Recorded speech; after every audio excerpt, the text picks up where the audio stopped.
बांधकाम केलेलं आम्हाला माहिती नाही ना, आम्हाला सांगितलेलं पण नाही. मीटिंग मध्ये ठरलं गेलं होतं तिथं जागा, तिथं तुम्ही अंगणवाडी बांधायची नाही अशी गावची भावकीने, मुंबईच्या पण भावकीने सांगितलेलं होतं. तरी पण ह्या लोकांनी जोर जबरदस्तीने पाडली. अर्धा काम झालं, मग अजून तुम्ही आता काय कराल पुढं? काय करणार, काम झालं त्याला इलाज नाही ना. आता मग करून देणार काय काम? आता भितात ना आमची लोक. तुम्हाला काय दबाव बिवा? त्यावर दबाव तर काय आजपर्यंत टाकला नाही, पण हरीश मोरेंच्यावर दबाव पडलेला आहे. हो काय? आले लक्षात तुमच्या? हा. ही गावकीची जागा आहे. गावकीच्या जागेमध्ये जर तुम्ही जर अशी जर जबरदस्तीने कुठली कामं करीत असेल तर करून देणार नाही आम्ही लोक. नमस्कार.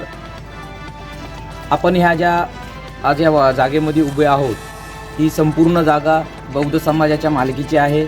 आणि बौद्ध समाजाच्या मालकीची जागा असताना ह्या ठिकाणी जी माझ्या पाठीमागं जी वास्तू उभी केलेली आहे हे अंगणवाडीचं या ठिकाणी बांधकाम चालू केलेलं आहे. आणि अंगणवाडीचं बांधकाम चालू असताना ह्या समाजाच्या कोणत्याही आमच्या एकही कार्यकर्त्यांची किंवा समाजाच्या कुठल्याही लोकांशी संपर्क न साधता या ठिकाणी जोर जबरदस्तीने हे जे बांधकाम ह्या ठिकाणी उभं केलेलं आहे. आणि हे बांधकाम उभं करत असताना आम्ही विचारणा केली गेली की बाबा हे तुम्ही या ठिकाणी जे बांधकाम चालू केलेलं आहे ते कशा पद्धतीने तुम्ही काम चालू केलेलं आहे अंगणवाडीचं.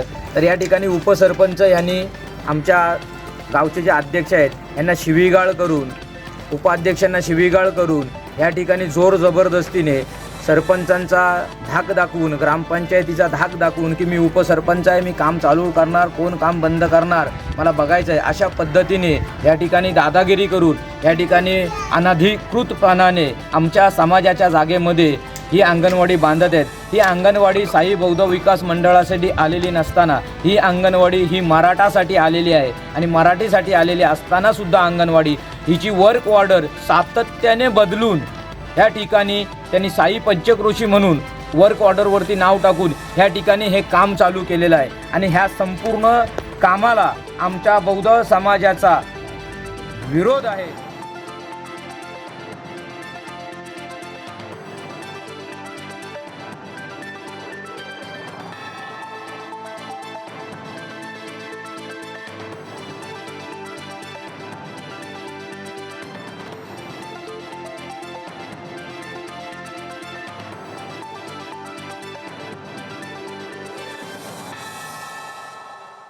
टाइम्स डिजिटलला लाईक करा, सबस्क्राईब करा, शेअर करा आणि बेल आयकॉन दाबायला विसरू नका. पाहत रहा टाइम्स डिजिटल.